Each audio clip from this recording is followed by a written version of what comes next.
Luego tiene dos proteínas transmembrana, que son la proteína M y la proteína E, que forma parte de la envuelta del virus. Es un virus con envuelta, esto es muy importante.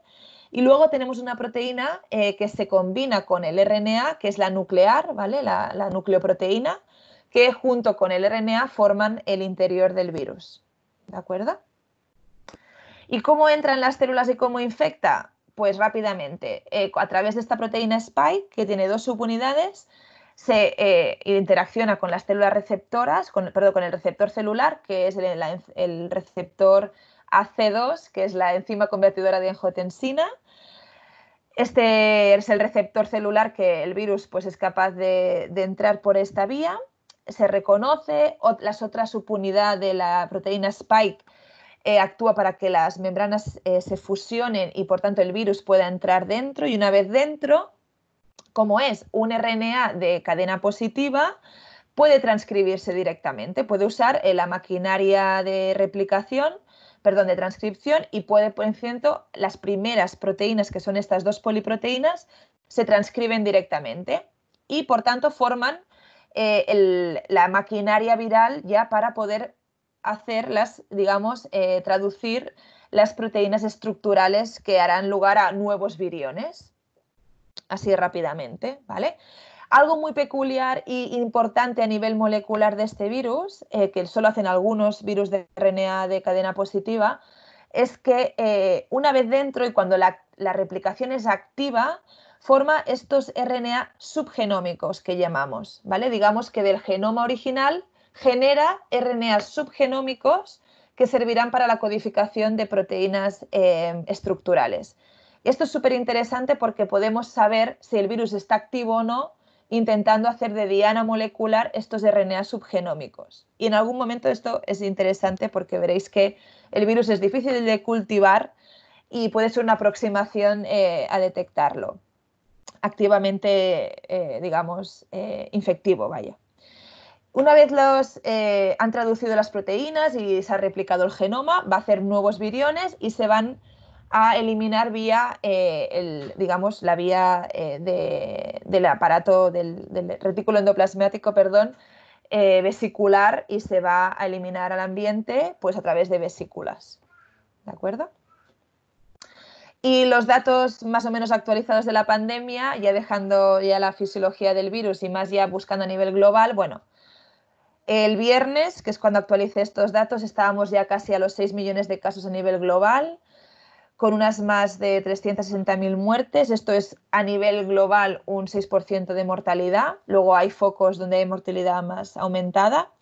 Este es el mapa del mundo con casos acumulados de virus, o sea, no lo que hay actualmente, sino lo que llevamos acumulado de casos. Parece ser que China, donde hubo el brote, el inicio, pues va a ser de las zonas menos afectadas. Eso dice mucho de cómo estábamos o preparados o de su reporting, esto ya es a discusión, pero en todo caso veis que donde hay más reporting, que acostumbran ser los países de Europa, América, etcétera, es donde tenemos más casos reportados. Bueno, es interesante saber que ya afecta a todo el planeta. O sea, se han reportado casos en 213 países o territorios de Naciones Unidas. Creo que hay 250. Eso hace pensar que si igual hay alguna isla que aún no llegó, pero vaya, podemos decir que es una pandemia con todas las letras porque está en todos los países. Por tanto, es de importancia muy global. Y lo que os comentaba aquí en la derecha, veis los gráficos de las publicaciones que llevamos desde que apareció el virus. Solo son publicaciones sobre SARS-CoV-2 o coronavirus en PubMed, ya casi más de 17.000, y luego en todas estas plataformas muy útiles que han proporcionado investigación al momento sin pasar por revisión, como son las de Merchief, BioArchive, Archive. Todas estas plataformas nos han facilitado el acceso a datos de primera mano de casi del investigador, más otras que igual no son tan oficiales, pero que han realmente activado la real colaboración entre grupos de investigación para acelerar al máximo la investigación, ¿no? Y el conocimiento, la evidencia sobre el virus. Vale, ahora ya me voy a meter directa a lo que un poco venía a explicar aquí, que sería cómo el virus puede transmitirse en el ambiente. Y como os comentaba, os tengo que hablar brevemente de cómo se transmite. Sabemos que es vía respiratoria, por eso estamos todo el día con mascarillas y evitamos, ¿no?, el contacto a distancia.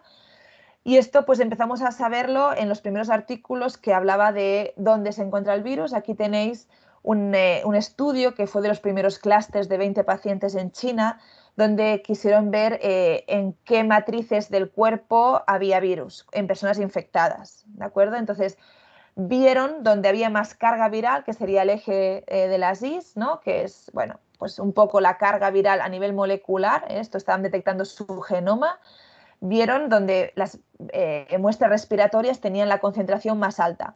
Pero aquí ya fue el primer estudio que empezó a indicar que, atención, que en heces detectábamos en muchos pacientes y a concentraciones significativas. Donde encontramos concentraciones muy bajas fue en sangre, pero estaba en sangre, y en orina muy nada, o sea, por debajo del límite de detección. Posteriormente han salido estudios que en orina han dado señal, aunque el papel de la orina parece ser muy pequeño. Pero bueno, en principio contaríamos que es casi despreciable. Entonces, aparte de la vía respiratoria, pues tenemos que se excreta en heces.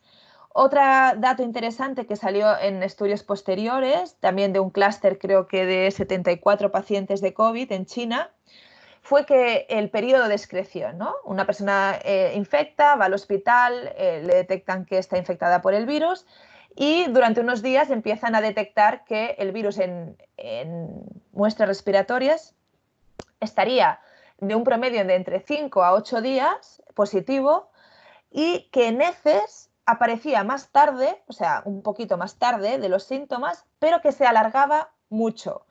Incluso cuando se negativizaban las muestras respiratorias, las muestras fecales de estos pacientes seguían siendo positivas hasta un mes después, ¿no?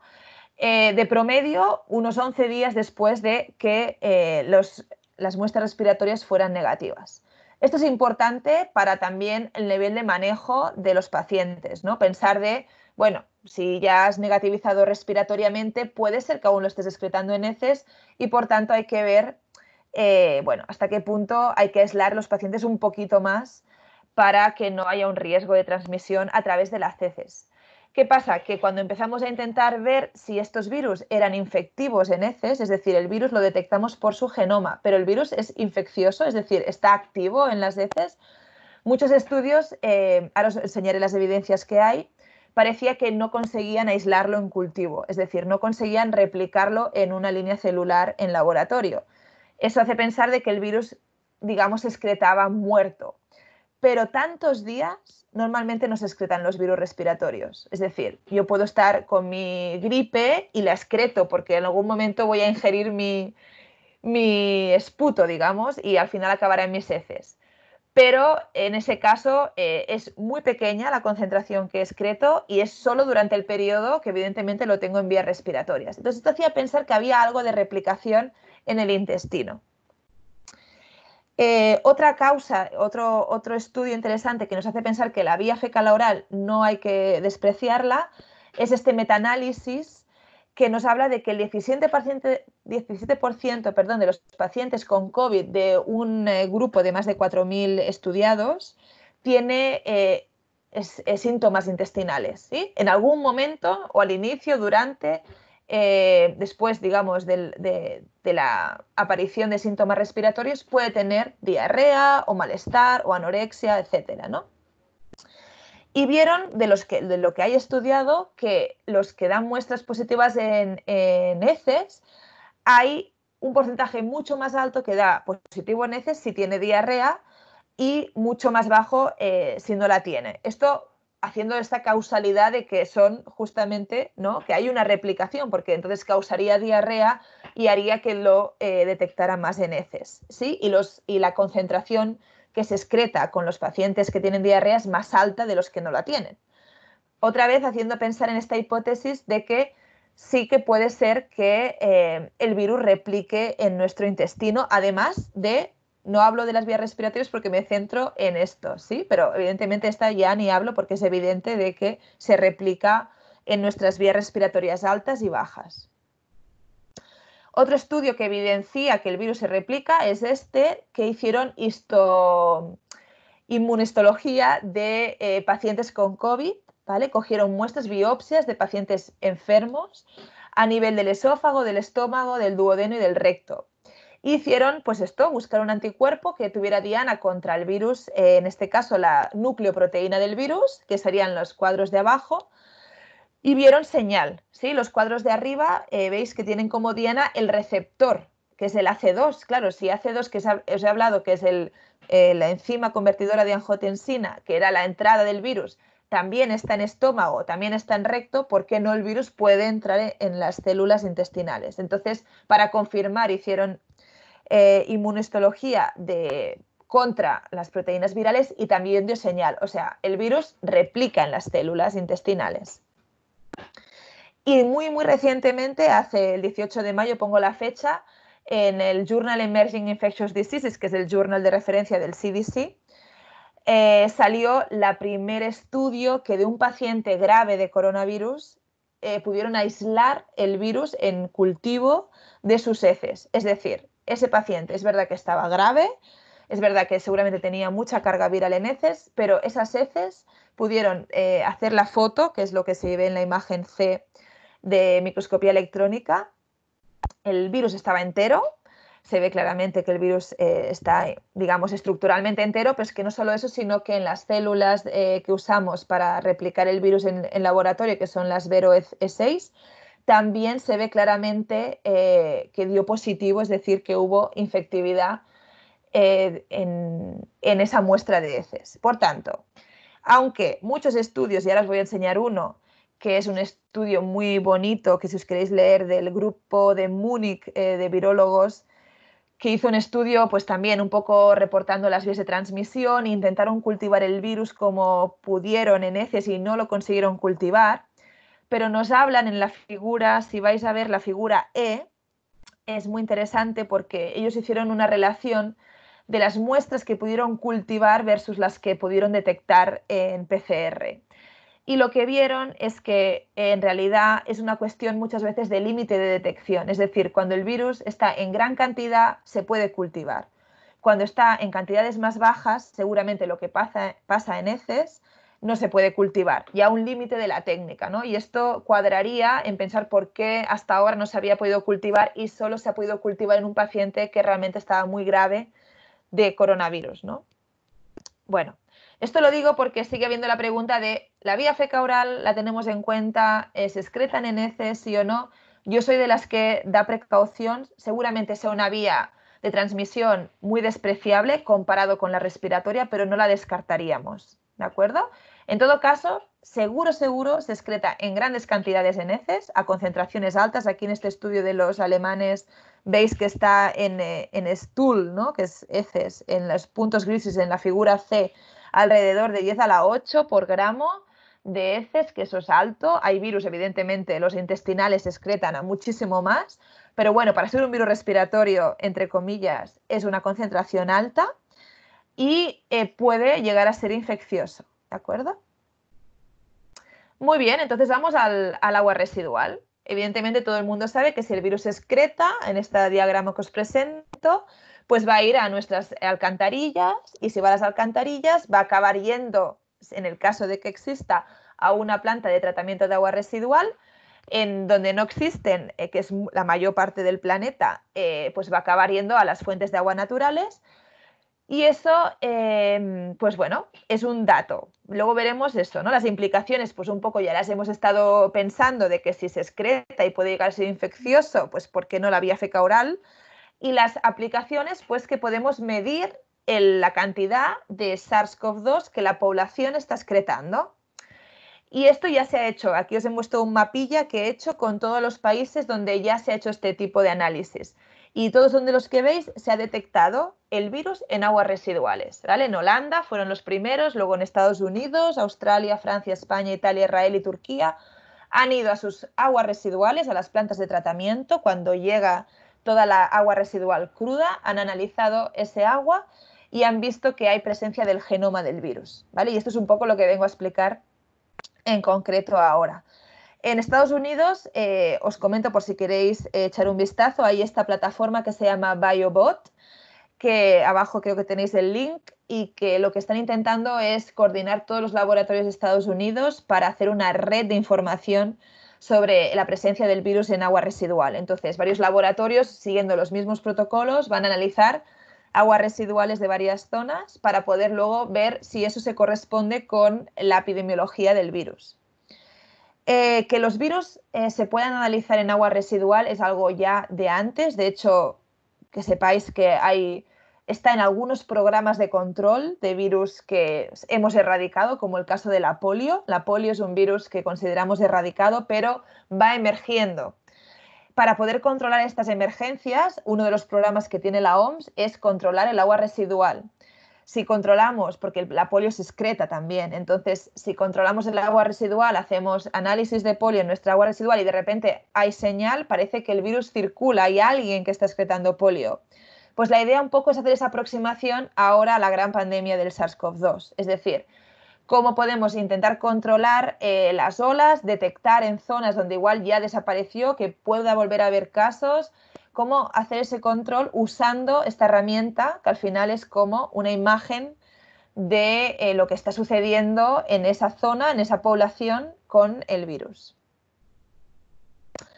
Metodológicamente, ¿cómo lo hacemos? ¿No? Pues primero hay que muestrear, obviamente, ¿no? Hay que irse pues, a las alcantarillas, que no es nada agradable, hay que irse a las plantas de agua residual donde trabaja mucha gente y hacer muestreo. Puede ser un muestreo puntual, un día, puede ser periódicamente y puede ser un compuesto. Esto se usa mucho el composite, que es en plantas de tratamiento lo que hacen es muestrear pues unos pequeños mililitros del agua que entra para tener una representación del día, ¿no? De las 24 horas. Entonces igual muestreamos cada hora pues 100 mililitros y al cabo del día te doy 1 litro de todo el día, ¿no? De excreción. Esto se está usando y que sepáis que es una manera de muestrear agua residual para que sea representativa del tiempo en el que vas a muestrear. Los virus en agua se agregan, hacen estos agregados, no están de manera homogénea como podrían estar sales en el agua del mar, ¿no? Entonces es importante concentrar muestra y también porque no están en grandes cantidades. Entonces las muestras no se pueden coger y ese agua hacer, ¿no? directamente el ensayo de PCR, sino que antes hay que hacer concentración. Y como los virus son pequeñitos, podemos concentrarlos por tamaño, por ultrafiltración o ultracentrifugación, o usando otra propiedad del virus que tienen carga eléctrica. Los virus, porque tienen cápside proteica, tienen una cierta carga eléctrica y esto se pueden, ¿no? digamos, tratar como partículas eléctricas. Entonces hay tipos de concentración basadas en el punto isoeléctrico de los virus. Una vez tienes el concentrado de tu agua, de tu muestra, pues hay que buscar la amplificación del RNA, ¿vale? Del virus. Y esto lo podemos hacer por una PCR convencional, es decir, pues con una diana que tenga 2 cebadores, o con lo que nombramos la PCR cuantitativa. Es decir, no solo me conformo en saber si está o no está, sino en saber en qué cantidades está, ¿vale? Que es lo que últimamente se está usando, ¿vale? Es el mismo patrón que se usa para hacer el diagnóstico en personas, ¿no? En clínica, digamos. Se usa la PCR cuantitativa porque es mucho más sensible que la convencional, es decir, detecta mucha menos cantidad presente en la muestra y además es más limpia, ¿no? A nivel metodológicamente hablando. Entonces, bueno, es más rápida, más limpia, más sensible y por eso pues, gana terreno a la convencional. Aquí hay una tabla, por si luego la queréis revisar, de los métodos de concentración de virus en agua, que sepáis que se puede ultracentrifugar, ultrafiltrar, liofilizar muestra, usar filtros electropositivos, como os comentaba, filtros electronegativos, si previamente condicionamos la muestra, y se puede flocular con leche descremada también, ¿sí? Usando la floculación como método para concentrar, crear un flóculo y recuperar. Aquí tenéis los volúmenes iniciales que se podrían usar de muestra cruda, digamos, y la volumen final y el factor de concentración. Es decir, podemos llegar a concentrar 2000 veces la muestra, 20.000, 100.000. Claro, diríais, pues concentramos lo máximo.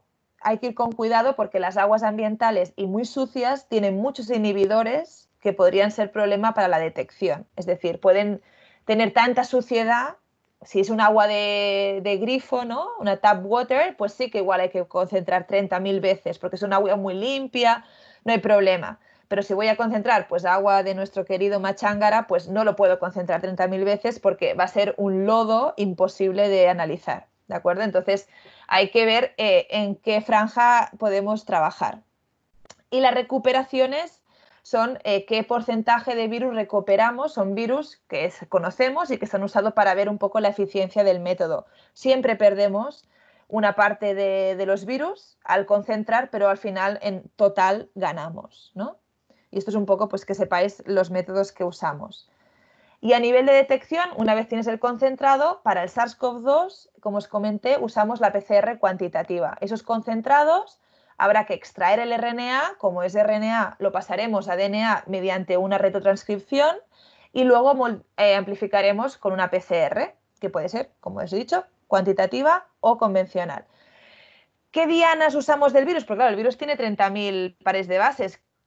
¿Dónde voy? ¿No? Pues para eso, para decidir dónde voy a buscar, es importante que miréis la divergencia o la variabilidad del genoma. Los genomas de todos los organismos, hay regiones que entre sujetos son más variables, es decir, donde hay más presión selectiva. Entonces, por tanto, mutan más en esas zonas.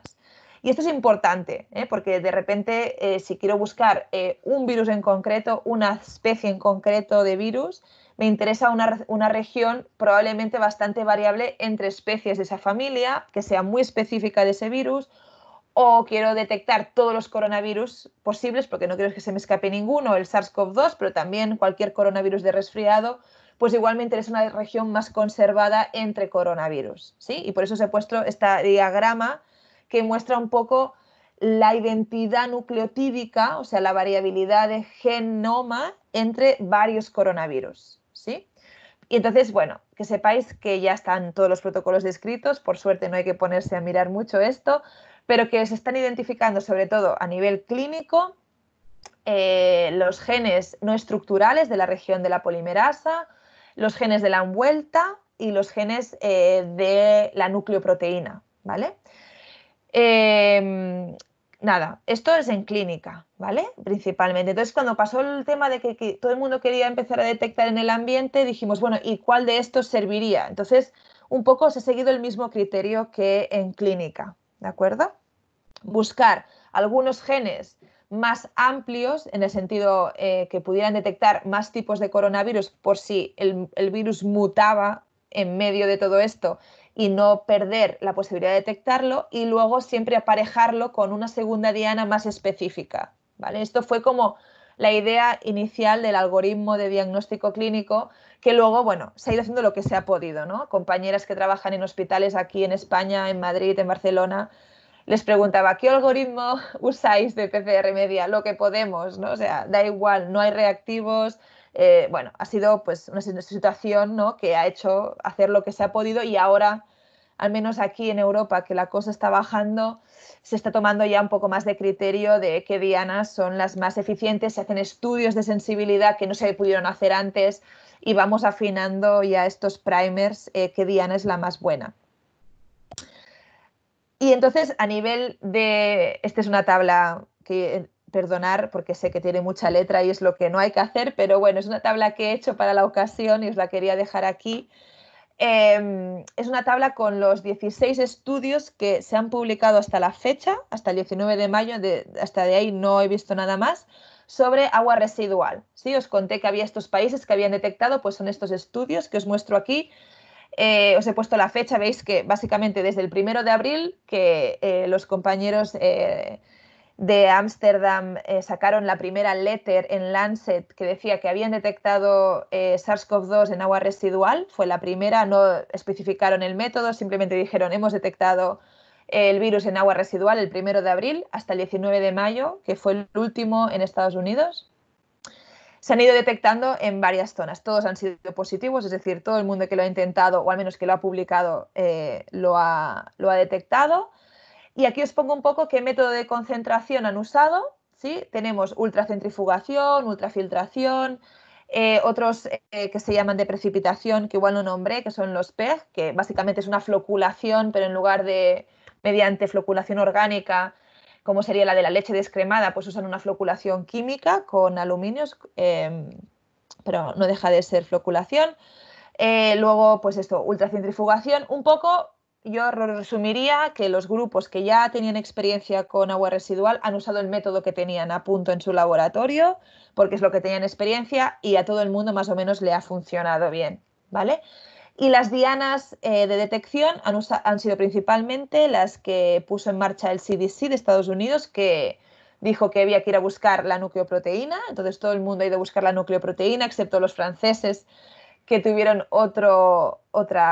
también en clínica, fueron a buscar la proteína de la envuelta, la E.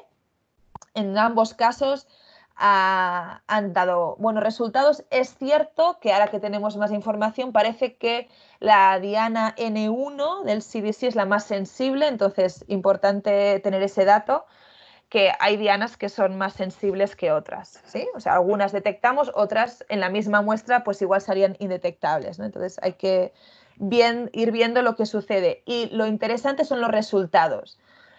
¿Qué cantidad están encontrando en agua residual, ¿no? Pues están detectando concentraciones de entre los 2 y los 5 logaritmos de copias genómicas del virus por litro de agua residual. Sí, claro, esto hay mucha variabilidad porque cada planta de agua residual es un mundo. Perdón, también en el momento del brote en el que nos encontramos, pues también esto varía. Entonces, bueno, pues ha ido variando. No sé cómo voy de tiempo, ahora son las 5, bueno. Ahora os voy a presentar así pues el detalle de algunos estudios de estos 16 que los podéis consultar, están todos disponibles en la red. Algunos detalles para ver qué es lo que han encontrado un poco más en detalle estos estudios, ¿sí? Los compañeros aquí españoles, empiezo por esto porque han hecho un estudio realmente muy bien hecho. Empezaron evaluando, España ha sido uno de los países que, ¿no?, empezamos y tuvimos pues un gran brote.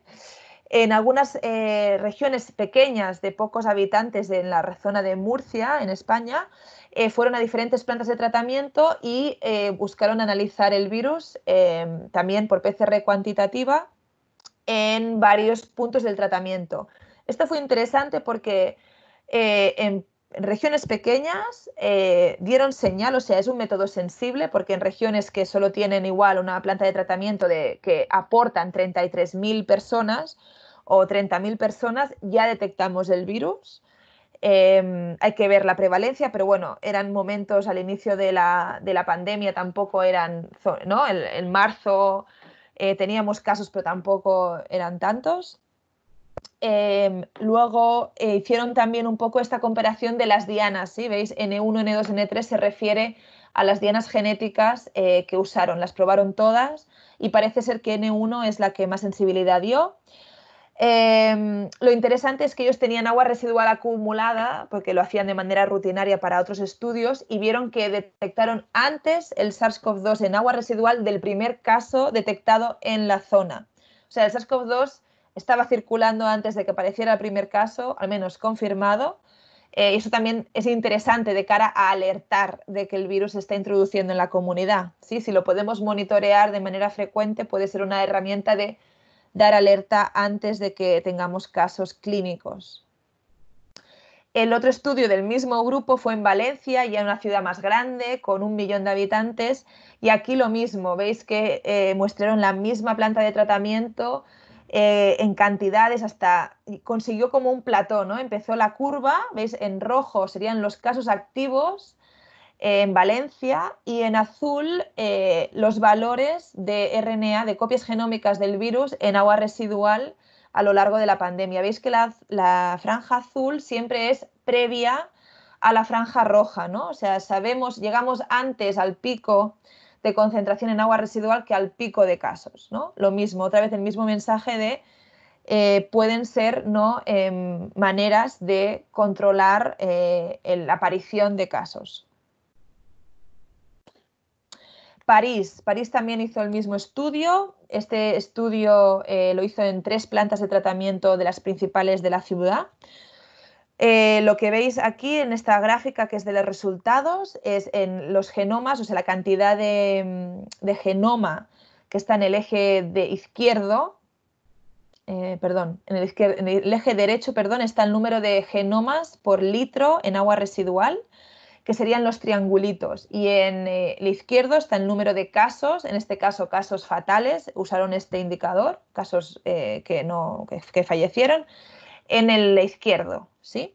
Veis cómo la curva también de agua residual está en una concentración alta y también se anticipaba. Es interesante ver que ellos analizaron el agua residual cruda, o sea, tal cual entraba en la planta de tratamiento, y el agua tratada. El agua tratada también la detectaban, es decir, en este caso París sí que detectó, a diferencia de Murcia, de los compañeros españoles, sí detectaron virus una vez después del tratamiento de agua residual. Esto es interesante porque París riega sus calles para limpiarlas con agua residual tratada. Entonces puso en alerta a la compañía que gestiona agua pública en París para hacer más tratamiento, clorar más o parar en el estado de alerta, parar la irrigación con este agua que proviene de las aguas residuales, porque puede ser que haya un riesgo. Seguramente esta detección de RNA en las aguas tratadas sea solo de genoma, que el virus no sea infeccioso, porque lo han tratado, lo han clorado, lo han filtrado. Seguramente solo detectamos el genoma, ¿no? El esqueleto del virus. Pero aún así, bueno, pues es algo a tener en cuenta. Y el último estudio de un grupo muy experto en aguas residuales, que es el grupo de colaboradores de PECIA, que están en Connecticut, también lo mismo, la correlación de casos con lo que detectan en aguas residuales es una relación súper buena, muy cercana al 1, ¿no? O sea, una relación directa, proporcional, como más casos más RNA detectamos en las aguas residuales, y lo mismo, en la gráfica veis como la línea roja indica los virus de RNA por mililitro de muestra, y en la línea negra tenemos los casos ingresados, los nuevos casos que aparecían en Connecticut en esas mismas fechas. También la franja roja, es decir, lo que aparece en agua residual, sigue casi copiado el patrón que tenemos de casos que aparecen en esta zona, en esta ciudad. Y también siempre lo interesante de este método, esta aplicación, es que aparece antes, ¿no? Por eso se está sugiriendo desde muchas autoridades sanitarias el uso de esta aplicación de detección en agua residual como posible alerta para posibles rebrotes. Otra posible aplicación que aún está, pues bueno, por entrever, pero que a los australianos se han atrevido ya a empezar a dar datos, es poder estimar el nombre de personas infectadas. Hemos visto que cuando ha empezado la epidemia, el poder detectar cuántos casos hay es muy difícil. Mucha gente llegando al hospital, falta de reactivos, falta de medios, no hemos podido saber exactamente cuánta gente infectó. Entonces decían, bueno, si sabemos la cantidad de personas que pueden tener, excretar el virus en heces, si sabemos cuánta cantidad de heces excreta la gente, cuánta concentración se excreta, podemos saber, mirando la concentración que hay en agua residual, cuántas personas en esa población tienen el virus. O sea, podemos dar ese nombre de personas infectadas teniendo solo el dato de agua residual. Entonces ellos hicieron este algoritmo que publicaron también ahora en abril, y haciendo pues simulaciones de Monte Carlo dieron unos valores según lo que detectaban detectaron en agua residual en esas fechas. Esto es en la zona de Queensland. Detectaban en las plantas residuales de Queensland, daban los valores de personas que estarían más o menos infectadas según lo que detectaban en agua residual. Por ejemplo, en el 27 de marzo detectaron 12 copias en 100 mililitros de agua residual, y eso equivaldría a 1.090 infectados con un promedio de 740, o sea, perdón, con un intervalo de error del 95% con este rango, ¿no? Claro, desgraciadamente lees el artículo y no tienen los datos de casos en esas fechas porque pues, hubo desbordamiento epidemiológico y no pudieron comparar si realmente ese dato era pues real, ¿no? O sea, tenemos el dato de agua cruda, pero no tuvieron el dato de personas, casos infectados de esas fechas. Entonces no lo pudieron, digamos, confirmar de que este modelo sirve, pero bueno, se puede intentar y se puede ir aproximando y hay muchos estudios en marcha que no se han publicado aún, pero soy consciente, aquí en España por lo menos hay 3, que están intentando llegar a eso, ¿no? Llegar a saber de lo que tenemos en agua residual, poder dar una estimación a salud pública de cuántos casos eso equivale, ¿no? Y ya para acabar y resumiendo, luego me hacéis preguntas y lo que queráis, digamos que este virus se excreta en heces, presenta una infectividad baja, por lo que sabemos hasta el momento, es decir, la vía fecal oral, no quiero que todo el mundo se alerte de que nos vamos a contagiar por agua contaminada, pero no hay que descartarla. Pero entonces, si se excretan heces, se dispersa en el ambiente, ¿sí? Y las que estáis ahí lo sabéis más que yo. Que las aguas residuales municipales se pueden usar para monitorear la prevalencia del virus en una comunidad y que yo creo que es muy útil para una aplicación para futuros rebrotes o para los brotes actuales, sobre todo incluso en comunidades más remotas, ¿no? En comunidades donde no hemos podido tener tanta información, pero igual coger una muestra de agua residual no es tan complejo, ¿no? Entonces puede ser útil. Y la pregunta que seguro que me vais a hacer, y ya me adelanto a ella, es, ¿vamos a mirar el Machángara, el SARS-CoV-2? Pues creo que sí se podría mirar porque hicimos un estudio aquí con las compañeras, con Blanca, y cuando yo estaba allá y con otras colaboradoras de Barcelona, y miramos el agua del Machángara, hicimos secuenciación en masa de todos los virus. Creo que también está Brigitte por aquí y Eddie, o sea que genial, porque tengo todos los coautores presentes. Pues hicimos eso, ¿no? Pues secuenciación en masa y detectamos muchísimas especies de virus que se excretan en el Machángara, que afectan a los humanos. O sea, encontramos virus de todo, de plantas, de procariotas, de hongos, de reptiles, de cualquier animal, pero de humanos también, ¿no? Y aquí hay este cuadro resumen donde vimos que había virus, muchos evidentemente, que afectan al sistema digestivo porque se excretan, pero también del sistema hepático, el sistema urinario, sistema nervioso, sistema respiratorio, o sea, vimos, bueno, una gran, y fue muy útil, ¿eh? Incluso creo que en este artículo hemos descrito virus que no se habían descrito ni a nivel clínico que existen, o sea, que circulan en Ecuador, algunos que no se había descrito ni que circulan en Latinoamérica a nivel clínico, ¿eh? O sea, es verdad que no tiene una implicación clínica muy importante, pero bueno, son un dato más. Así que creo que sí que se puede ir a buscar el coronavirus en el Machángara porque probablemente se encuentre. Y con esto, pues acabo mi presentación y dejo paso a, bueno, pues a preguntas, dudas, interés. Bueno, muchas gracias, Laura, muy interesante. Sí, yo quería, o sea, habíamos pensado poder iniciar una especie de debate y de preguntas. Entonces, hay mucha gente escribiendo ya por el chat, pero si podéis, ahora revisamos las del chat que nos preguntan sobre métodos de concentración, pero si veis todos, tenéis como una manita en esa línea donde está el micrófono, entonces con la manita daríamos paso a la gente que quiere preguntar. Vamos a... creo que se ponen, Emilia, si estás por ahí, si no me confundo, el orden en que me aparecen a mí es el primero que levantó la mano, ¿no? No, creo que solamente se van levantando, pero vamos en ese orden por ahora. Vale. Pues Jaime, te doy paso a tu pregunta. Jaime García. Sí. Buenos días. Le habla Jaime García desde Bolivia. Me pareció muy interesante Gracias. Me pareció muy interesante la ponencia. Sobre todo yo que trabajé durante mi época de estudiante, ahora soy ingeniero ambiental, trabajé en un laboratorio de microbiología. En la carrera fui auxiliar de docente, así que me interesa mucho el tema de microbiología que se trató el día de hoy.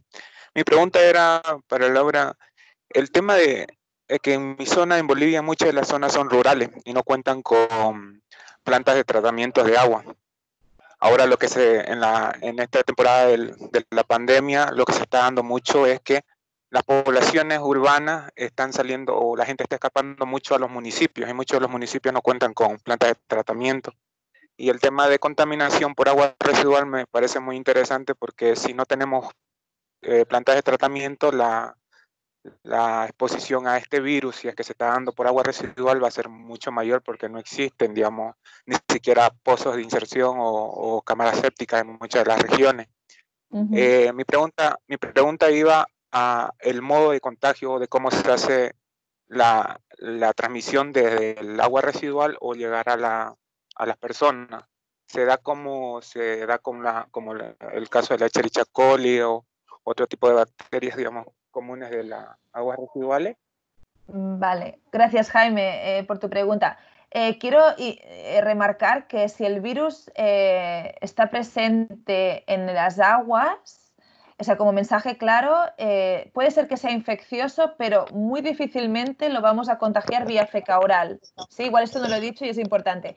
Vía feca oral significa que ingeriríamos el agua y a través de la ingestión nos infectaríamos. Es un virus con envuelta lipídica y esto hace que, o sea, casi el 100%, no está confirmado, no hay evidencia científica, pero todos los virus con envuelta, al pasar por nuestro estómago, se degradan.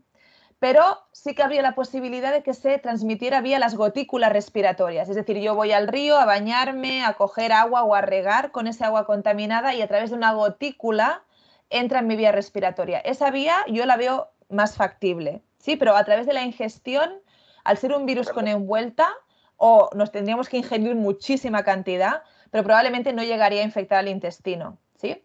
Y por tanto no llegaría a causar infección. Yo creo que la vía de entrada siempre va a ser respiratoria, ¿vale?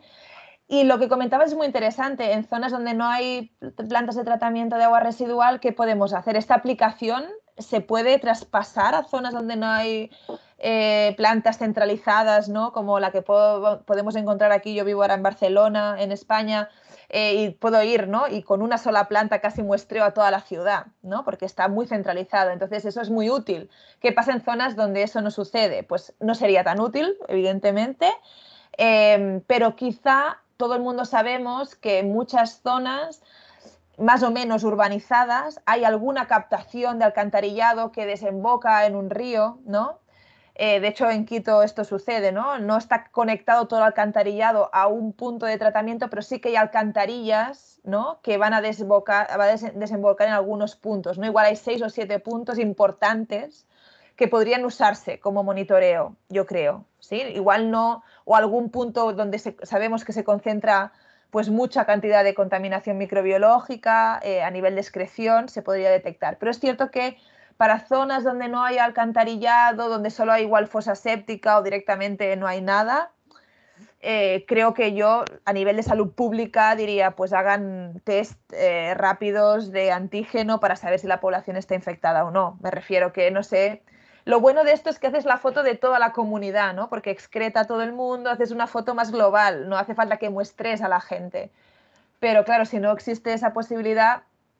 Pero bueno, creo que en muchos casos siempre hay una aproximación a eso. Siempre hay esa mini alcantarilla, esa zona donde hay lavados y podría usarse. Sería muy interesante la cuestión de Quito o de algún país de Latinoamérica porque serían los primeros donde detectaríamos justamente el virus en agua de río natural, ¿no? Que sabemos que no es un río natural porque lo conocen ustedes, pero para el mundo es un río, o sea, no deja de ser un río y entonces ese río no hemos detectado en ríos, nadie lo ha mirado en realidad, ¿no? En Europa o en Estados Unidos porque pensamos que de ahí no pasa, ¿no? De la planta de tratamiento no pasará y como mucho muy baja concentración y por tanto no tiene sentido mirar en las aguas naturales, pero en su caso, en Latinoamérica y bueno, en los países donde no hay ese nivel de saneamiento, tiene todo el sentido. Gracias. Edison, siguiente. Hola, profe Laura, ¿me escuchan? Sí, le escucho, Eddie, hola. Hola, profe Isa, a todos, qué gusto verles a los tiempos, me alegro que estén bien. Ha sido súper chévere poder retomar estos temas que los veía en la universidad, que tuve la oportunidad de trabajar con usted.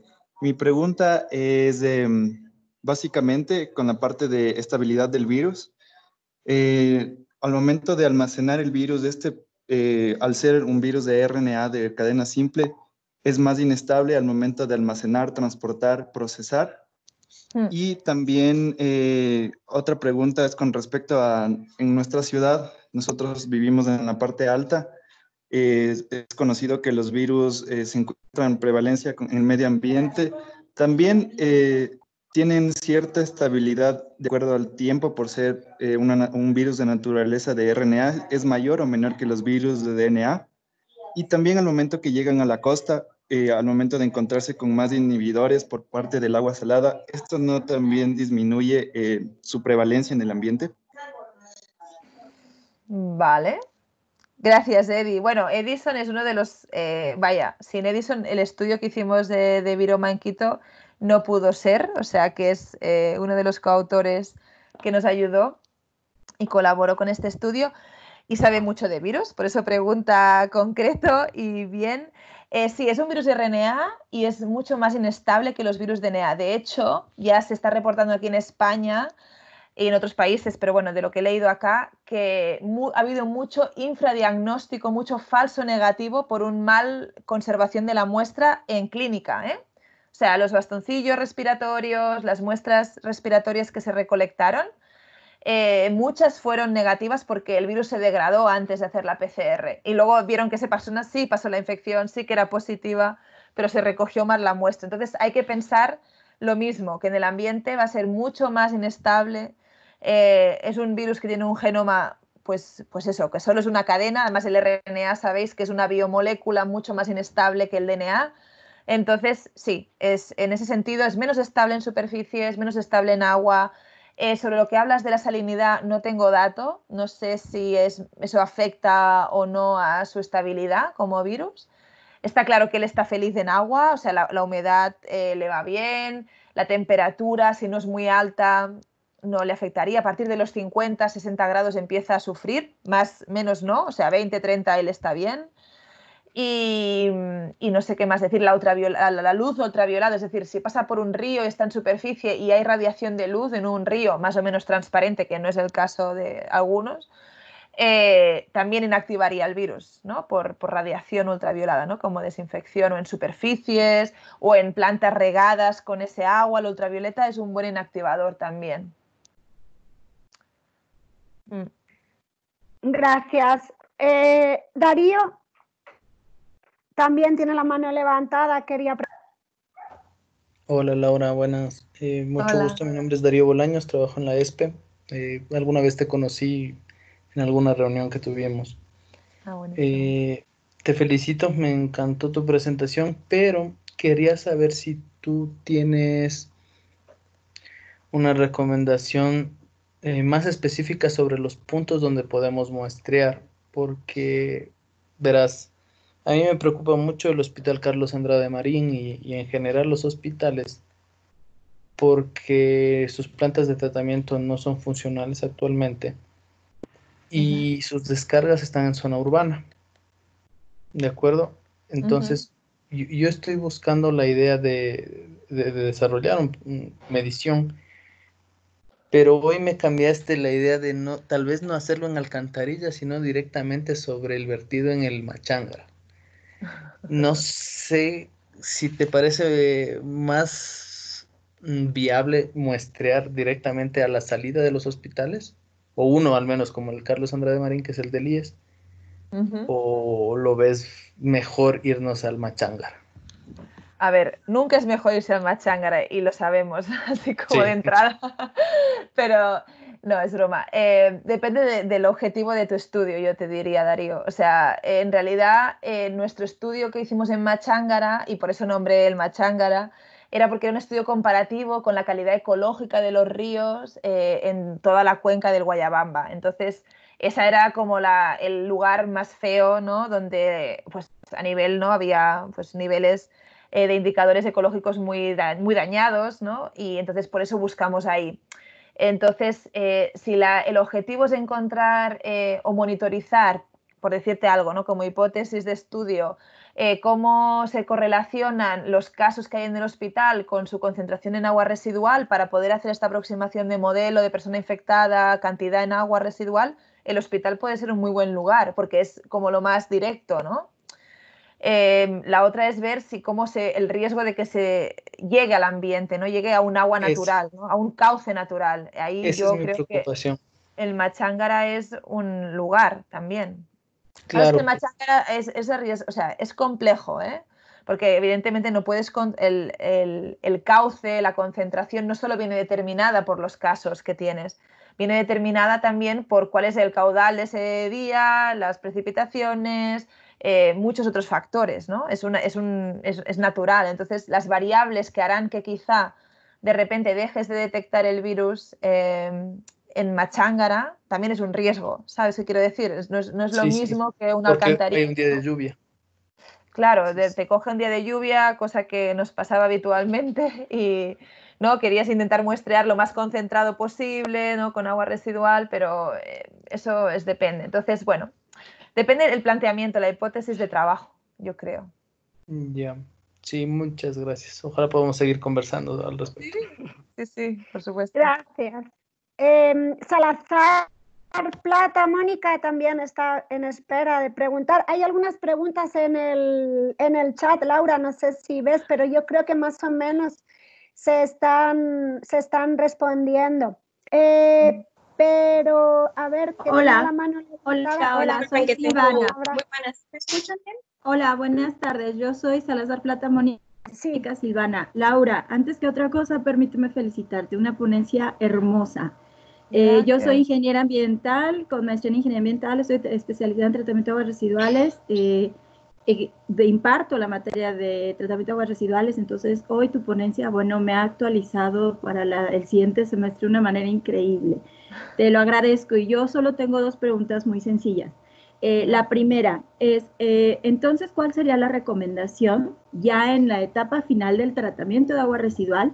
A lo mejor es un poco reiterativa, es incrementar la cloración o complementar el tratamiento de desinfección ultravioleta y cloro, porque bueno, hasta el momento sabemos que para deshacer al coronavirus el desinfectante por excelencia es el cloro, pero bueno, también a mí lo que me preocupa es esta parte del exceso de uso de cloro y que pueden generarse ya alergias. Te lo comparto porque, bueno, mi mamá, que tenemos el proceso ahorita de desinfección muy estricto, ya se está haciendo alérgica al cloro. Entonces, como en una cuestión como de hacer prevención de alergias con un desinfectante, pues que en su momento puede generar las mismas alergias. Esa sería la primera pregunta, o sea, ¿cómo me recomendarías para transmitirle a mis estudiantes el mejor proceso de tratamiento de desinfección, considerando esta situación? Y la segunda, ¿sería posible que nos compartas la liga? Porque yo entré un poquito tarde por un problema de conexión y la primera parte de la ponencia no la pude escuchar perfectamente. Y eso es todo y felicitarte, de verdad. Muchas gracias. Muchísimas gracias. Pues sí, puedo compartir, esto no hay duda. Les comparto, no sé, lo compartiré con las compañeras de la aula. Creo que con la liga se refiere, Laura, a la grabación de la clase. Yo le estaba preguntando, porque... Perdón. Y estaba preguntando justo a Emilia, porque normalmente como que cuando terminamos la grabación se crea un enlace al stream como en el chat de la ponencia. Si no, en cualquier caso, le estaba preguntando a Emilia, que ella tiene más experiencia en esto, porque yo hasta ahora es como, no sé muy bien al final del webinar, pero creo que cuando asistes a un webinar por Teams, luego se queda la grabación en el chat de esa reunión. Creo. Emilia, ¿tú sabes? O Blanca, no sé si alguna sabéis esto. Sí, Isa, en el link en el chat en el que estamos conversando se va a quedar, pero en todo caso, como te comentaba, hay una parte que no se grabó, pero el resto se va a subir también al blog de biotecnología. Ah, vale. Entonces sí estará disponible en el blog de biotecnología de la UDLA. Quizá nosotros, Blanca, no sé si... Blanca, ¿estás ahí? Sí, estoy aquí. También por biomas, ¿no? Se puede, viendo que hay tanto interés, pues quizás nosotros también podamos compartir Yo puedo compartir de biomas, el link a la grabación. Vale, vamos a seguir, que todavía hay gente, luego revisamos las preguntas que hay. Carla Moreno. Creo que me dejé de responder a Mónica. Sí. Solo brevemente lo del el tratamiento terciario. Tampoco incrementaría el cloro. Me dejaste con la pregunta, no sé qué tratamiento terciario usan en París, porque no sé si realmente es cloro, o sea, quizá es otro, y entonces no te puedo decir por qué se falló, entre comillas, ¿no? Porque en el artículo no aparece ningún dato de las plantas de tratamiento, o sea, es como una short communication y solo hablan de la detección, no hablan de cómo es la planta. Entonces, deberíamos averiguar un poco. La verdad es que la Municipalidad de París tiene una web preciosa de su gestión del agua, es gestión pública del agua, entonces podrían mirar qué tratamiento terciario, porque creo que es el único. En España, por ejemplo, todos los terciarios fueron negativos para coronavirus, los que se han realizado hasta ahora. Entonces, el artículo de Randazzo, de Murcia, él evaluó y están bien descritas como 6 plantas de tratamiento que usan diferentes terciarios y en todas fue negativo, o sea, solo pudo detectar en algún secundario, así, pero luego después de terciario, nada. Entonces, bueno, también igual habría que revisar esas plantas, cómo fueron. Ya te digo que las de París no puedo responder porque no las conozco, pero pues se puede investigar para averiguar un poco eso. Y ahí creo, y no aumentaría el cloro, porque como tú dices es un desastre también, ecológico y sanitario echar tanto cloro. Entonces no aumentaría. Ok, y Laura, solo si te sirve de información general, en México el proceso de tratamiento, bueno, la normativa que indica que la NOM 003 Semarnat del 98 que nos permite hacer reuso del agua para riego, ¿sí? De uso directo o de uso indirecto, nos obliga a la desinfección, porque nosotros el problema que tenemos en México es la parte de los huevos del minto y obviamente coliformes fecales. Entonces, en México sí se desinfecta. Por eso es que yo preguntaba, pero ya con esto me das mucha información. Muchas gracias. Vale. Hasta luego. Muy amable. Hasta luego. Un saludo. ¿Hay alguien que tiene encendido el micrófono y se está escuchando como ruido de fondo? Y ahora ya sí, Carla, que iba a preguntar. Carla Moreno. Sí, hola, ¿cómo están? Laura, muy buena la conferencia, me ayudó bastante, la verdad. Mi pregunta, bueno, ya se respondió bastante con la pregunta anterior, pero me falta el tema de la deshidratación de lodos.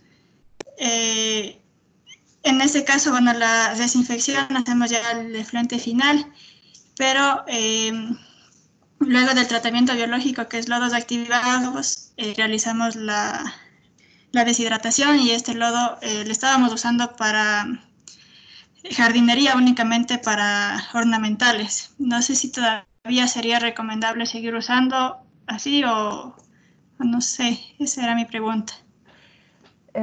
Hay poca información sobre los lodos. Solo hay un artículo que detecta en lodos también. Sí, es un estudio, además aquí en España, en la parte de Ourense, en Galicia, que también son especialistas en lodos, entonces como todo, ¿no? Han salido pues los que ya analizaban lodos, pues hicieron PCR para COVID y detectaron. Entonces, y también intentan ese estudio, más que hablar de los riesgos potenciales de la detección en lodos, hablan de, pues eso, el uso como monitoreo, ¿no? También de la presencia del virus en las comunidades, etcétera. Entonces, no sé hasta qué punto la estabilidad en un lodo y más después de una deshidratación. O sea, estas preguntas no están resueltas, pero de lo que sabemos de otros coronavirus, que de esto sí que hay información, hay una revisión muy interesante sobre la estabilidad de coronavirus sin el SARS-CoV-2 que se publicó no hace tanto, creo que en el 2014 o así, sobre la estabilidad a muchísimos tratamientos de los coronavirus ya existentes, y este virus se parece mucho al 96%, ¿no? Entonces, no habría que pensar de que este es especialmente resistente a los procesos de tratamiento o temperatura o, ¿no?, o desinfectantes que el resto, ¿no? Porque no tiene una diferencia a nivel genético tan grande para pensar eso. Entonces, de entrada yo sería pues precavida, pues no dejaría de hacer reuso de estos materiales porque no dejan de ser interesantes, y más si es para, no es para alimentación, ¿no? Si se usa de abono, pues para... no es directo, ¿no? El contacto no es directo, pero sí quizás a los trabajadores de las plantas de aguas residuales que hacen tratamiento con lodos, a ellos trabajadores hay que protegerlos, por lo que os comentaba, porque si hay transmisión va a ser a través de las gotas, estas gotas respiratorias, las gotículas, que pueden igual aparecer, ¿no?, en una planta de tratamiento. Ahí sí que el trabajador me preocuparía, pero el uso posterior y eso muy, muy, muy pequeño, casi inexistente. Si tuviera que decir algo, pero no se ha estudiado. Muchas gracias, Laura. Gracias. Suani, Sofía. Hola, ¿qué tal? Un gusto. Saludos aquí de Guayaquil, Ecuador. Estamos muy interesadas en tu charla. Felicitaciones, Laura. De verdad ha sido muy informativa. Nosotros también hemos estado un poco siguiéndolo porque trabajo en el área de biotecnología y aguas residuales. Entonces, este tema es de interés para nosotros también. Mi pregunta iba un poquito a lo que pusieron en el chat. Era qué criterios, según la experiencia que has notado en los otros países, se han definido para poder hacer el muestreo en las alcantarillas. Bien dices, y lo mencionó otro exponente, de que podemos hablar de aguas naturales dependiendo del estudio, pero si yo me quiero enfocar en epidemiología basada en aguas residuales, que ha sido como el boom y lo que hemos visto en la presentación, Laura, me gustaría saber, por ejemplo, en un caso de estudio en mi área, en mi ciudad, ¿qué criterios principales se han podido seleccionar? Te refieres a nivel de metodología, quizás, ¿no? La pregunta es más referente a qué tipo de metodología. No sé. Ahí. Sí, en efecto. Sí, yo diría, si he entendido bien, que sería muestrear pues la agua cruda, residual cruda de la población mayoritaria, pues bueno, depende de lo que se quiera estudiar, y usaría volúmenes no muy grandes. Se han muestreado desde 200 mililitros a 500 mililitros, o sea, como esperamos que haya una gran cantidad, y sobre todo porque son aguas muy sucias, con muchos inhibidores para la detección molecular. Claro, porque luego vamos a hacer una PCR y la polimerasa con todos esos inhibidores químicos no va a funcionar si concentramos 3 litros de agua residual, ¿no? Entonces, volúmenes de entre 200 mililitros, medio litro, 1 litro máximo, diría yo. Y luego concentrar, depende. Si no hay experiencia en un laboratorio previa y no hay una ultracentrifugadora, las ultracentrifugadoras son un aparato muy caro, pero que en algunos laboratorios hay, y son muy útiles porque es un método muy sencillo, muy rápido, pero claro, hay que tener la ultracentrifuga. Yo no sé si existe ultracentrifuga en alguna universidad en Ecuador, lo desconozco, no sé, no me suena. Y luego, si no, ultrafiltración parece ser que es el método que más se va a extrapolar, porque es fácil, en el sentido de que compras el cartucho para ultrafiltrar y lo mismo, intentas pasar muestra. Lo que pasa es que se colmata muy rápido, pero bueno, es un método que yo creo que va a ser, en este sentido de querer extrapolar, ¿no?, el método a todo el mundo, que todo el mundo quiere intentar hacer eso. Creo que puede ser uno de los métodos que perdure, ¿no? O sea, que se extienda más. Entonces, si tenéis que mirar alguno de cero, no hay experiencia previa con ningún otro en el laboratorio previa, sí que miraría los protocolos de ultrafiltración, que en la tabla que mostré pues hay varios estudios que han usado ultrafiltración. Y luego extracción, y usaría las dianas de genéticas. Parece ser todo el mundo está con las del CDC, porque han sido las también mayoritarias en uso en clínica, pero creo que eso no descarta que tú diseñes una buena diana genética. O sea, eso no estoy segura de que sean las mejores, son las más usadas, eso sí, y las más estudiadas. Gracias, Laura. Y creo que solo para replicar la pregunta que está en el chat, diciendo si ya actualmente ustedes en Quito han hecho el contacto con la municipalidad o qué avances hay en nuestro país para este tipo de temas interesantes. Ahí no puedo responder. Yo diría que ninguno, quizá Blanca puede responder con más, ella es más experta en calidad acuática y conoce algo más de la legislación aquí, pero yo diría que nada, ¿no? No hay ningún tipo de, o sea, ni acuerdo con el, bueno, por lo menos que sepamos nosotras. Blanca, ¿tú sabes? No. No, es que, bueno, Laura conoce y es difícil en Quito, planta de tratamiento, solo está Quitumbe. Y realmente recoge muy poca proporción, solo es una pequeña zona de Quito lo que llega. Entonces, yo creo que eso sí complica un poco como poder hacer esos estudios como de relación, ¿no? Epidemiológicos con excreción en agua. Pero habría, porque yo creo que sí es importante lo que tú decías, como tener bien determinados qué puntos. En Guayaquil desconozco si hay alguna planta, o cómo es la planta de tratamiento. La EMAPS en Quito sí tiene como muestreado la cobertura del alcantarillado. Entonces, si saben tal descarga, por eso en el artículo que publicamos con Laura, los puntos de muestreo eran cerca de las descargas de los colectores al Machángara y al río Monjas. Entonces saben más o menos cuántos millones de personas, o sea, representa esa descarga. Entonces, por eso se hizo de esa forma. El tema es que no hay, ¿no es cierto? No hay planta de tratamiento. Aquí el único tratamiento que tenemos es la intensa radiación ultravioleta, que más o menos nos salva de un montón de cosas peores, pero no hay un tratamiento per se. Incluso los encargados de la misma planta de tratamiento de Quitumbe dicen que es más de función ecológica que de saneamiento en sí mismo. Entonces no resuelve el problema principal de Quito. Hay alguien en el chat, Paola, que dice que sí que el municipio de Quito se ha reunido con investigadores de la UTE, pero nosotros no sabemos si han llegado a algún acuerdo, si hay algo, no sé. Y por último, Andy, es el último que queda con la mano levantada. Buenos días, Laura, quería felicitarte por tu exposición. Creo que es muy importante tener un seguimiento epidemiológico con base a las aguas residuales y mucho más aquí en Ecuador porque tenemos una limitación de pruebas. Mi pregunta es más, tú nos hablaste mucho sobre que este tipo de valores son basados en el gramaje de heces y reportaban las partículas virales de acuerdo en el gramaje de las heces. ¿Cómo nosotros podríamos determinar este gramaje, por ejemplo, en Quito? O sea, ¿qué factores deberíamos nosotros tener en cuenta?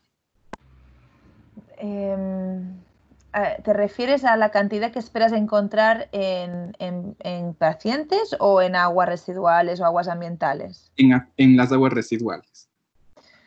Ya. ¿Qué esperaríamos encontrar? Bueno, en pacientes, claro, es que hay que hacer toda la idea, ¿no? De la comunidad donde está circulando el virus. Se estima que entre un 15 y un 20% tienen síntomas gastrointestinales. Esos son los grandes excretores del virus. No todo el mundo excreta, más o menos la mitad de gente excreta, los que tienen síntomas excretan más. Entonces eso hay que hacer como un promedio de cantidades, ¿no? Entre los más excretores hasta 8 logaritmos por gramo, a los menos excretores, pues que estarán alrededor de los 3, 4 logaritmos. Eso solo es durante un periodo de la infección. Entonces son muchas variables a modelizar de lo que se estará excretando.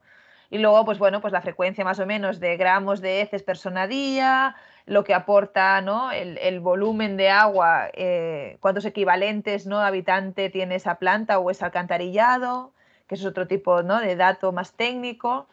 Y depende también en qué punto de la epidemia estemos, ¿no? De cuántos casos activos estén y entonces es todo bastante complejo como modelo y más si no hay eso un sistema de conexión de alcantarillado a una planta, ¿no? Que puedes controlar más o menos más los flujos, puedes hacer estos composite que hablábamos, ¿no? De que que durante todo el día no es lo mismo ir un día a las 12 del mediodía a muestrear una alcantarilla que tener pues de todo el día, ¿no? 50 mililitros y al cabo del día tienes medio litro, pero de todo el día. Eso es mucho más representativo, ¿no? Y de qué días vas, etcétera. Todo lo que se pueda técnicamente va a ser mejor. Claro, hay sitio aquí que es muy fácil automatizar, hasta tienen muestreadores automáticos que hacen estos composites, o sea, depende. Pero yo de lo que estoy leyendo en los artículos, lo que están encontrando por agua en zonas donde hay transmisión activa en la comunidad, más o menos de 1 millón de habitantes, entre 500.000 y 1 millón de habitantes, más o menos están detectando alrededor de 4 o 5 logaritmos de RNA, de copias genómicas por litro. Esto, claro, todo esto es cogido porque cada uno ha usado su método, que tiene recuperaciones distintas. Todo esto está en una fase muy de... No podría decir que hay protocolos a nivel nacional en ningún lado. El único que está intentando establecer protocolos a nivel nacional son en Estados Unidos, en Australia, y creo que se está empezando a trabajar en algún otro país de Europa, pero protocolos estandarizados de decir cómo hay que muestrar el agua residual, qué cantidades, qué puntos, qué frecuencia, qué protocolo. Esto, todo lo que os he enseñado es pura investigación básica de grupos que ya trabajábamos con agua residual antes y que simplemente fue coger, ¿no?, los muestreos en pleno confinamiento que tenías para otro proyecto y pasaste la PCR de coronavirus. Entonces, todo esto es lo que hay ahora. Esperemos que con el tiempo, ahora que se están viendo, pues ahora hay estudios, un estudio muy importante de unos colegas en Suecia, están evaluando qué método es más eficaz, qué PCR es más eficaz, o sea, yo creo que en breve tendremos un protocolo estándar de cómo hacer esto bien, ¿sabes? O sea, cómo hacerlo bien me refiero, cuál es el método más sensible y sobre todo más replicable, porque no le puedes decir a todos los laboratorios del mundo que usen ultracentrífuga, por ejemplo, o que usen esta precipitación de polietilenglicol, que hay varios, pero te aseguro yo que es súper arduo de hacer este protocolo, requiere mucha experiencia técnica, entonces si no la tienes, bueno, es un riesgo alto de que pierdas la muestra por el camino. Yo creo que van a ir a un método relativamente sencillo, etcétera, etcétera, ¿no? No sé si respondí a la pregunta. Sí, yo creo que... No sé tú qué piensas, bueno, ya que nadie más pregunta, aunque hay algunas preguntas en el chat que yo creo que ya se han ido contestando, pero es cierto que en las regiones donde hay menos centralización de esas aguas residuales, esta aproximación puede que se hace un poco más difícil, ¿no? Es un poco lo que tú querías expresar también, y que también dependiendo de los sitios pues hay que adaptar, o sea que no hay como una fórmula estrella, sino que hay que probar y ver cuál es la que mejor funciona para las condiciones de cada sitio y el tipo de muestra, ¿no? Totalmente, sí. Claro, para ciudades grandes, claro, estás hablando de poblaciones donde tienen esto, ¿no?, el saneamiento puesto a punto. Claro, es útil porque ya te digo que es como solo añadir el hecho de comprar el kit de PCR nuevo, el resto ya se usa de manera rutinaria para otras cosas. En zonas donde esto no está implementado, ni hay un monitoreo regular de las aguas, ni nada, pues es empezar un poco más de abajo, pero aún así creo que puede llegar a ser útil. Pensemos de que este virus va a seguir circulando, por desgracia, un tiempo.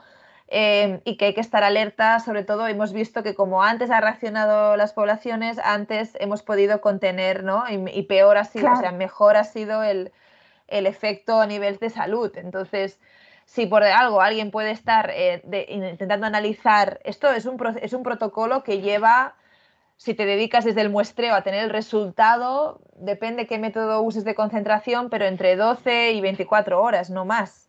Entonces, claro, es un método, pues bueno, que en breve puedes tener cada semanita, ¿no? Pues cómo hemos detectado, bueno, y estamos en un nivel, aquí en España hay un estudio de unas compañeras que están sacando cuál es el valor de coronavirus en agua que va a ser el de alerta, ¿no? El de decir, uy, estamos superando pues los 2 logaritmos. Eso significa que hay más casos activos de los que serían buenos, ¿no? Igual hay que complementar la información epidemiológica de casos clínicos, complementarla siempre, no creo que sea nunca un valor absoluto, pero complementarla para decir, pues igual sería importante empezar a pensar en restricciones de movilidad, en etcétera, etcétera, ¿no?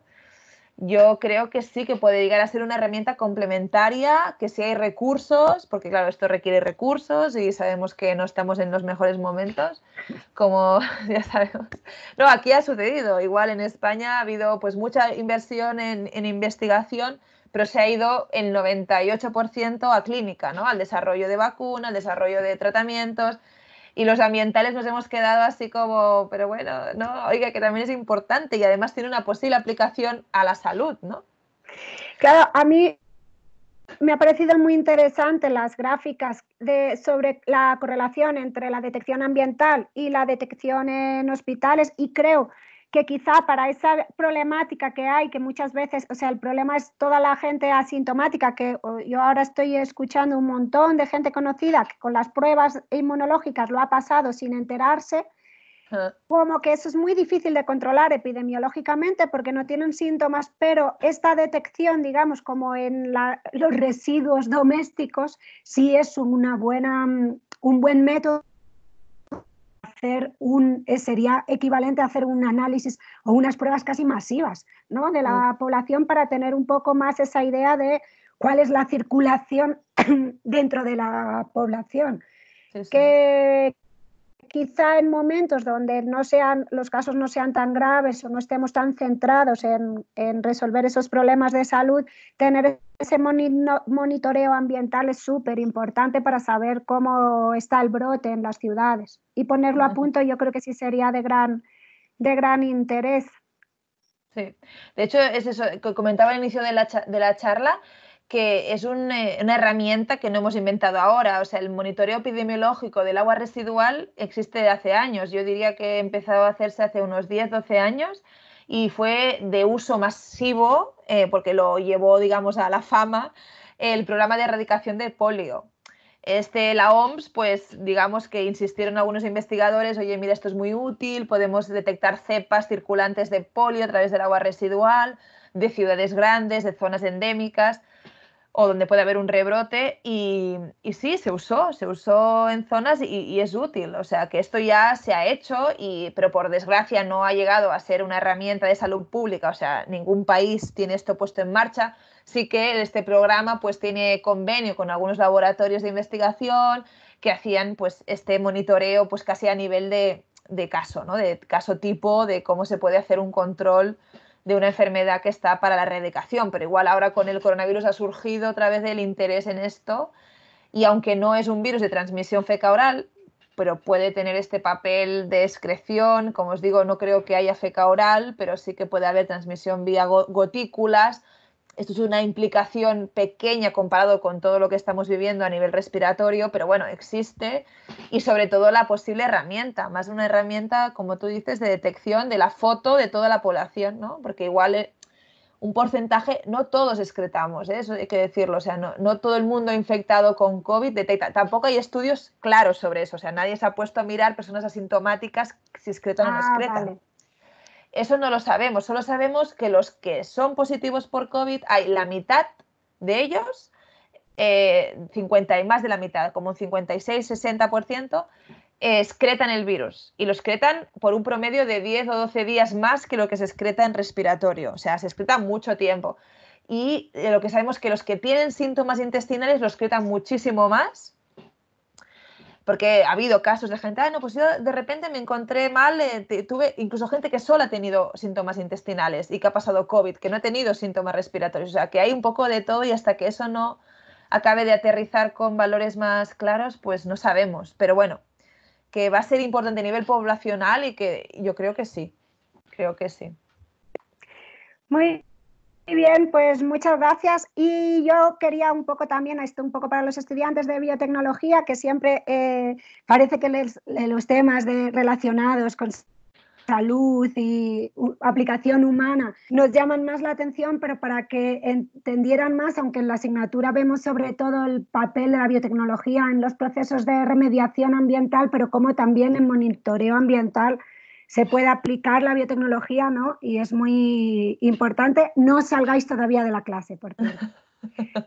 No sé si hay alguien más que quiera preguntar algo o comentarle algo a Laura. ¿No? Bueno, muchas gracias también a la carrera y a la ULA por... A ver, Nicole. Nicole, ¿has levantado la mano? Buenos días con todos. Hola Laura, un gusto conocerte, al menos por este medio. He escuchado mucho de ti en la universidad y como debe ser de tu conocimiento, la carrera de biotecnología lleva a cabo este proyecto de los filtros de cerámica negra. Entonces, quería preguntarte si crees que este prototipo, este método sea eficiente para eliminar o al menos reducir la carga viral de SARS-CoV-2. Pues muchas gracias, Nicole, por esta pregunta. Qué gusto saber que están ahí los filtros activos y siguen dando guerra. Ahí, muy bien. Me alegro, sí. Yo creo, bueno, por lo que sabemos, ¿no? Ya habéis visto que este método de tratamiento domiciliar es especialmente eficiente para virus entéricos, que son los que causan diarreas, los que dan problemas, ¿no? Incluso hepatitis, algunos enterovirus, etc. Entonces, claro, no lo hemos probado con coronavirus, es un virus que se parece a los entéricos, pero tiene envuelta lipídica, que eso hace a nivel de desinfección, es una propiedad bastante distinta, o sea que no podría decir que es idéntico a los virus que hemos probado, se va a comportar algo distinto, pero si tengo que pensar algo es de que va a desinfectar, no sé en qué cantidad, no sé, desde un 99.9, un 90, un 80, no lo sé, pero que efecto tendrá significativo, seguro.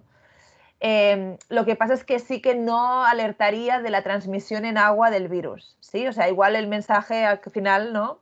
No quiero ser alarmista, aunque seguro que alguna portada de periódico pues se gana con esto, con la mala interpretación, pero no creo, el virus no se va a transmitir a través del agua, del consumo de agua y alimentos, no esperamos que eso pase, porque el virus, como os comento, virus con envuelta van a ser inactivados en el estómago nuestro, a menos de que lo ingieras a una cantidad muy grande. En todo caso, sí a través de las gotas respiratorias. Yo lo otro, no hay evidencia científica, pero lo que sé como viróloga es que esa vía es casi descartable. Pero entonces, por eso, que tampoco ahora se me ocurre, ¿no? Ir a la comunidad y decir, pues también le serviría para coronavirus, ¿no? No se vaya a contagiar a través de la bebida, que eso podría crear la idea de que el virus se transmite por el agua, ¿no? Así a nivel como grande y podría dar miedos y hacer, ¿no? Pues eso, ¿no? Clorar masivamente todo y aún haríamos más daño que bien, ¿no? Entonces, bueno, ser prudentes con eso. En principio los filtros son muy buenos microbiológicamente y para virus también, pero los virus que nos preocupan, los que causan diarrea, que causan pues enfermedad gastrointestinal, ¿no? Para este pensaríamos que, bueno, que sí que podría hacer algo en el caso de que hubiera, pero que aún así que lo bebieras, seguramente tus ácidos biliares harían el trabajo y tu pH del estómago de inactivarlo. Gracias, te agradezco. Un saludo. Sí, gracias a vosotros. Natalie, una pregunta, no sé si Natalie levantó la mano o no levantó o se me ha... Vale. Bueno, pues muchas gracias desde Biomas, también te agradecemos mucho todo tu apoyo. Además, en esta prueba que también queremos hacer y ya estaremos en contacto estos días contigo, no sé, me llegan... excelente presentaciones que me llegaban como anuncios del chat, pero es solo que te están felicitando. Yo nada, agradecerte mucho tu presentación, súper interesante, muy, muy bien, me ha gustado mucho y veo que a todo el mundo también. Entonces nada más, no sé si alguien, Blanca, quiere... Gracias, Laura, ya en breve tendremos noticias del Machángara. Sí, yo lo sé, que nos va a dar buenas noticias. Que ocupa un lugar importante en tu corazón. Sí, nunca lo voy a olvidar. Esos muestreos en el Machángara no se me van a olvidar, mis nietos lo van a tener que escuchar, porque inolvidables. Ya te contaremos.